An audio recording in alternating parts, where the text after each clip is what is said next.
Hey everyone, it's Beverly Hallberg. Welcome to a special pop-up episode of She Thinks, your favorite podcast from the Independent Women's Forum, where we talk with women and sometimes men about the policy issues that impact you and the people you care about most. Enjoy.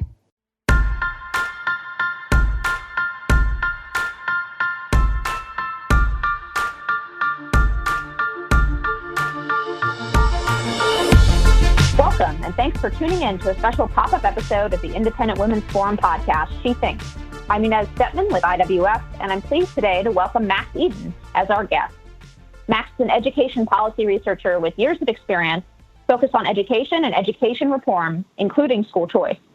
His work has been published in both scholarly and popular outlets, including places like the Washington Post, U.S. News and World Report, and National Review. But he's here today because he's the co-author of an upcoming book with Parkland parent Andy Pollack, Why Meadow Died, the People and Policies That Created the Parkland Shooter and Endanger America's Students. Max, welcome to She Thinks, and thanks for being here to discuss this incredibly important topic with us. Yeah, thanks so much for having me. So what drew you to writing this book? I mean, how did you team up with Andy Pollack? How did you get interested in this topic of discipline and specifically what went wrong in Parkland to begin with? Because it seems like a lot of our fights over these issues have come down to guns and not education policy. Yeah, so a couple weeks after the shooting, this pattern emerged, right? I mean, some students came forward to talk about gun control, and they got a lot of attention and more power to them. But other students came forward and they said, we all knew that he would do this. The student threatened to kill us. He threatened to shoot up the school. He brought knives to school. He brought bullets to school. Nobody was surprised that he did this. We saw something, we said something, and they did nothing. And so when I saw this, I thought to myself, this is in a school district that made itself nationally famous for its effort to fight the so-called school-to-prison pipeline by lowering suspensions, expulsions, and especially arrests. So did this pressure to reduce arrests have something to do with this killer allegedly committing these crimes for which he was never arrested or disciplined? I wrote that article. It very quickly became a partisan football, right? Because it wasn't about gun control. It was very quickly cast as being pro-gun, which wasn't my intent. And nobody really answered it. A couple of months after I wanted to answer it, I found an inn. I went down to talk to some students and teachers I'd been connected with, and Andrew Pollack, who lost his daughter Meadow, heard that there was somebody from D.C. in town and got my number, called me, asked me to come over to his house and explain what I was doing. He was doing this for everyone at the time, wanted every bit of information that he could find. And after I kind of told him what I was looking for and looking into, he texted me later saying, Max, thank you so much. You're going to be such an asset in helping me find justice for my daughter's murder. And, after getting that text, I realized I needed to come back one more time. And after learning enough of the story, I realized this isn't just an article. This isn't just a monograph. This has to be a book because it's such a profound case study in what's going wrong in American schools that it needs to have the full treatment, and it needs to, have a deep, compelling story behind it so the parents can really understand what's going on in their kids' schools too. So tell us some of that story, because you say in your book that this experience in Parkland that ended so incredibly tragically, was at, quote, the intersection of everything that's wrong with education in America today. All of those trends, all of these various well-meaning and often, sort of sound good policies. What do you mean when you say that this experience in Parkland and its ultimately tragic results sit at that intersection of so many of these trends in education policy that may not, often bubble up into the news, but deeply impact students' experiences all across America in school districts? Yeah, so, our thesis is that, if one individual in the Broward County School District made one responsible decision about the shooter, rather than a recklessly irresponsible one, then this tragedy could have been averted. But you can't really call it a total system failure or a failure at all, because all of these obviously morally wrong, recklessly irresponsible decisions actually make perfect sense given the policies that were governing the schools. And there are kind of two in particular that, when they intersect, can form a really dangerous zone that the student happened to slide through his entire time in K-12. One is this pressure to educate students with disabilities in the least restrictive environment, which sounds very nice, sounds very just, for students with, hearing impairments or dyslexia or other learning disabilities. You don't want to just cast them aside into separate classrooms necessarily. But we also label students with disabilities, we also label students who are extremely disturbed as having an emotional and behavioral disability. And all of these pressures that are kind of designed for dyslexic, physically impaired students also operate on extremely disturbed students. You're supposed to keep them in a normal classroom almost no matter what. And then here comes the intersection with the discipline policies. You're not supposed to disproportionately discipline them. So schools are under this pressure to discipline kids who behave badly at the same rate as kids who behave well. And then in Broward, that pressure is magnified because principals are told, you're being judged by the numbers. You have to get suspensions down, expulsions down, and arrests down. It means that with a student like the shooter, and they're not terribly uncommon, the pressure is keep this kid in a normal classroom even when everybody knows that he shouldn't be, and don't document his behavior and don't have him be tagged by the criminal justice system or the mental health authorities. It's just a perfect cocktail for dangerous scenarios that usually amount to little more than unchecked violence and disruption, but in this case led to 17 deaths. So some of the distinctions you're drawing there, right, between the kid who has dyslexia, who's being mainstreamed into classes, versus someone who is really disturbed. I mean, like this shooter who had this incredible track record of violent outbursts, of bringing bullets to school, of making real threats. I mean, all of these things are criminal acts. I mean, this seems like a distinction that could easily be made, and in fact was made and recognized by a lot of people who were on the ground.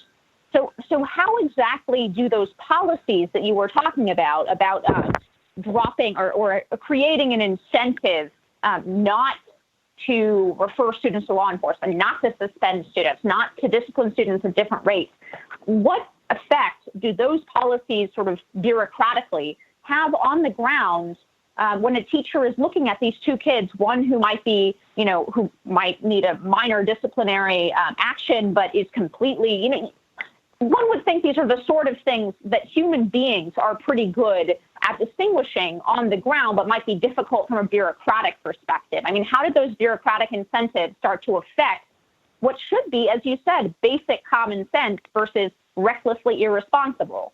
Yeah, well, part of the problem is that a lot of these policies have effectively substituted bureaucratic compliance box checking with a kind of ideological tint to it for normal, prudent human judgments. And I'll kind of give two examples of this, one from middle school and one from high school. In middle school, halfway through 7th grade year, something just kind of snapped in his head. He was suspended every other day for an entire calendar year.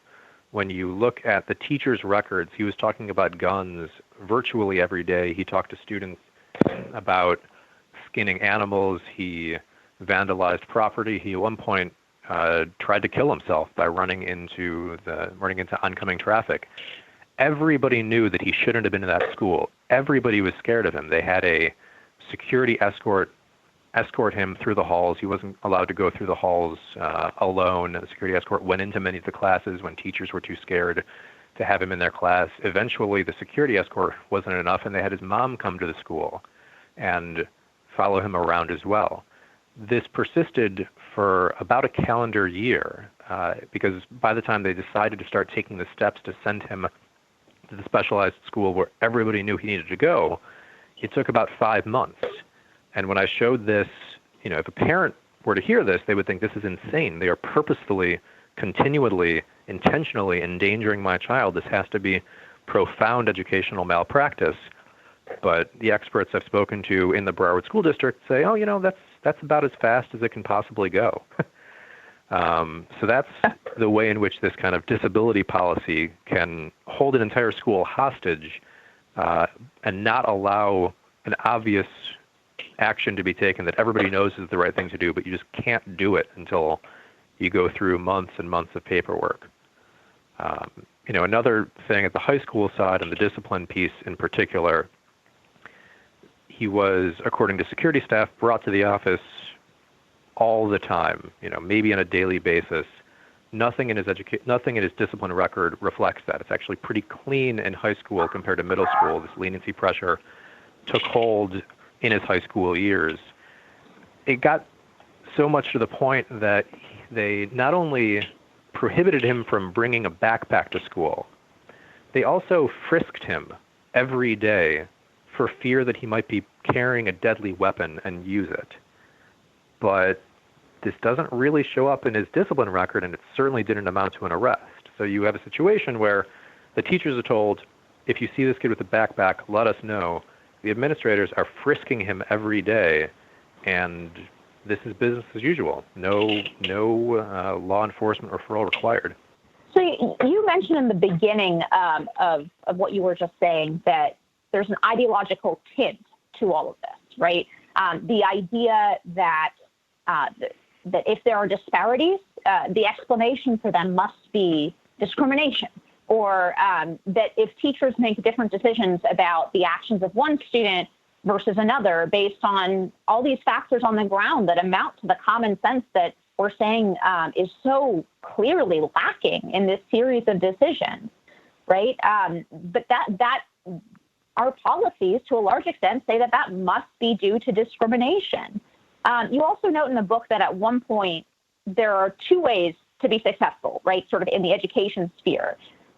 Especially if you're interested in reforming education or education policy, rather than being a teacher who's actually on the ground dealing day in, day out with a lot of these issues and with kids individually.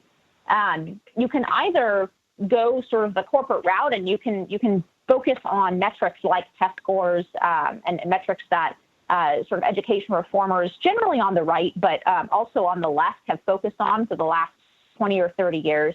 Or you can join the woke crowd, right? And you can base your reforming efforts around these, what you call the ideological tint, right? The idea that discrimination must be happening. If we see disparate numbers, that must mean discrimination rather than differing factors on the ground that national level statistics, for example, can't really explain or pick up. So we'll get to the test scores versus, other aspects of school cultures in a minute, but can you tell us a little bit more how that ideology about disparities and about discipline and about the purpose of discipline in education, how that impacted this particular story in Parkland? And also, is this something that parents across the country should be worried about? How much should parents be worried about what happened in Parkland being implemented in their schools? Yeah, parents should be extremely worried about what happened in Parkland being implemented in their schools, because it has been. This Broward superintendent, Robert Runcie, had never been a teacher, never been a principal, never actually had any human connection, human experience in the classroom. He got his start doing IT for Arne Duncan when Arne Duncan was the superintendent of Chicago Public Schools. Arne Duncan becomes Obama's Secretary of Education. Robert Runcie becomes superintendent of the sixth largest school district in America, and he comes with an idea. He looks at these data. The data show disparities by race. The data show disparities by disability. And if you're not actually connected to the classroom and you see that, you get alarmed. You think, oh, wow, something's really wrong here.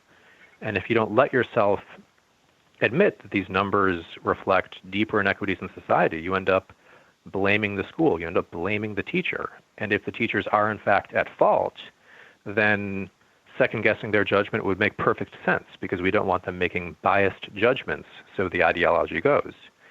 So in order to prevent, quote-unquote, institutional racism that we believe accounts for these disparities, we have to fight against teacher subjective judgment. We have to inhibit them from doing what they think the right thing is to do. And so it's kind of that ideology that filters down to the insanities that we just talked about in Parkland, but it's also filtered all the way through American education, because shortly after Runcie launched this Promise diversionary program, which was kind of the capstone of all these leniency policies, his old boss, Arne Duncan, basically wrote these policies into a federal Dear Colleague letter and used it to pressure school districts across the country to follow suit. So hundreds of school districts serving millions of students were directly coerced by threat of losing federal funds to adopt these policies, to kind of follow this ideological path. And hundreds more serving millions more students did so because it was in the air. And unfortunately, it's the kind of thing that becomes extremely difficult to argue against or to speak up against, right? Because it's framed as an effort to fight racism. And so if you object to an effort to fight racism, you risk being labeled a defender of racism. And so you'll find teachers are basically silenced. Off the record, they'll say, this student assaulted me and he was put right back into my classroom and this is wrong. But on the record, they won't say that, because on the record, there are these kind of politically correct pieties about racial discrimination, ableist discrimination, that serve to silence them after their judgment's already been totally overrun by the dictates of ideological bureaucrats. And so much of this story in your book, and so much of what you expose about Broward County and what happened both leading up to and then after the tragic shooting and murder in Parkland, is the story of concerns, of legitimate concerns of parents, of teachers being overridden by ideological bureaucrats.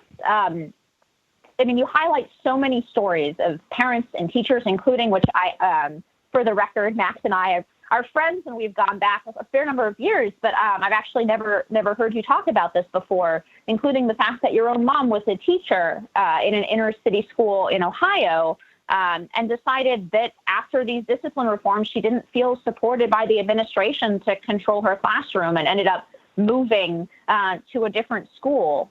But you highlight so many of these stories, both from the teachers and from parents, who are just frustrated and they feel helpless. They feel like their judgment and their voice doesn't matter at all to these either district level or even national pressures that are going on in the education system. What can parents do now? I mean, you said that they should be worried, and I agree with you. They should be worried about the policies that are being implemented in their schools. What tools do they have now to try to change this in their schools? Why aren't those tools sufficient? And what policies in education need to change in order to make their voices actually be heard and not be just sort of crushed under the wheels of ideological bureaucracy? Yeah, I mean, so the feedback loop kind of between teachers and the community has been severed, right? Partly because of this thick ideological lens that's cast over it, partly, because sometimes teachers just feel like their jobs are at risk if they speak out about anything.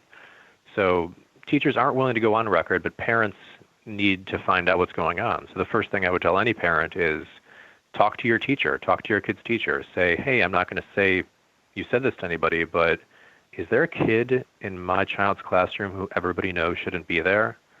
Are kids just able to assault other kids and bully other kids without any consequence?